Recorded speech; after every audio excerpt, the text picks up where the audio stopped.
Hey, what's good, YouTube? It's your boy, that guy Malachi, coming at you with another video for Dragon's Dogma. Looking at the Trickster today. I stream every day on Twitch. I stream in like an hour. So hit your boy with a follow over there. Oh, hit like, subscribe on the video. Let's get into this one. Sit down and play with the Trickster for about an hour. And I can confidently say that this is a style of gameplay unlike anything I've ever seen in an open world action game. He got that Chu-Chang handler on his hip. To start, the Trickster is essentially a pacifist. Their chosen weapon, a ceremonial censer, does little to no damage when it's swung at an enemy. Instead, the purpose of attacking is to build up aggro and pull an enemy's attention towards you.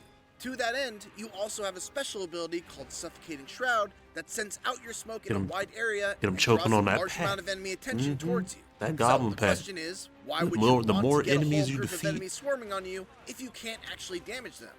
See, that's where the word Trickster comes into play.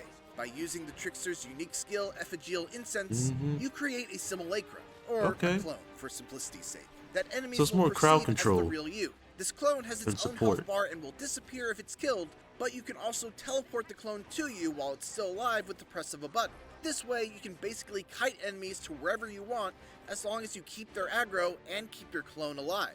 So, you can maneuver a foe to get an environmental advantage, which is super important because have to put a Trickster on my team for real. When there are cliffs, uneven surfaces, or other elements of the environment that can be used to your advantage. The Trickster has two abilities designed around creating surfaces that aren't really there, but appear real to enemies. The first, Tricky Terrace, creates a cloud that can be placed off a ledge that the enemy will perceive as real solid ground. And the second, Elusive Divider, will create a wall of smoke that you can see through, but the enemy cannot.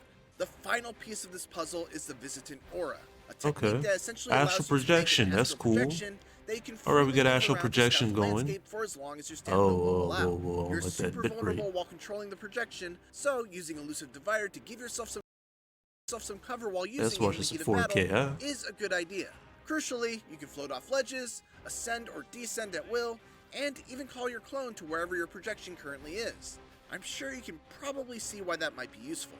When you combine all of these tricks together, the real value of the Trickster comes into view. Before getting into a combat encounter, you can create a clone with Effigial Incense, use Visitant Aura to scout out an area for enemies and look for any sort of environmental hazards, like a cliff for instance. Recall your clone so that it hovers over said environment. The black guy's named Ninja. I don't like that. Underneath it with Tricky Terrace, then they know what they're doing. They know what they're doing. And use Suffocating Shroud to send all their aggro towards the clone, and then watch with glee as enemies throw themselves off the ledge in effort to get at you. That takes too long. Go back up. Now, obviously, this is a lot of prep to go through, and a lot of prep indeed. In every single situation, which is why the Trickster is also equipped with some other tricks up their sleeves. First and foremost, they are a support class, relying on and substantially buffing the strength of their pawn party so that they can do most of the heavy lifting.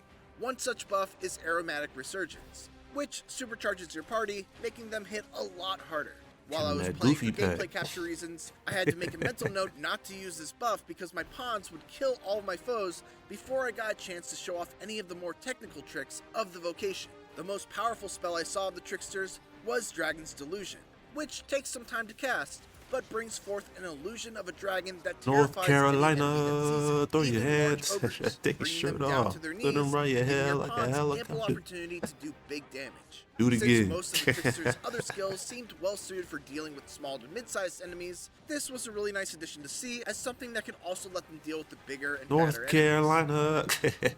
The Trickster was not an easy vocation to figure out in just an hour's time. It took me a little while to fully grasp the aggro system. Nah, I definitely put this on as a support class, and not having a way to get away from the enemies but I would not play it. But once it clicked, I found it to be a uniquely satisfying vocation that brought to mind one of the core tenets of Devil May Cry's combat.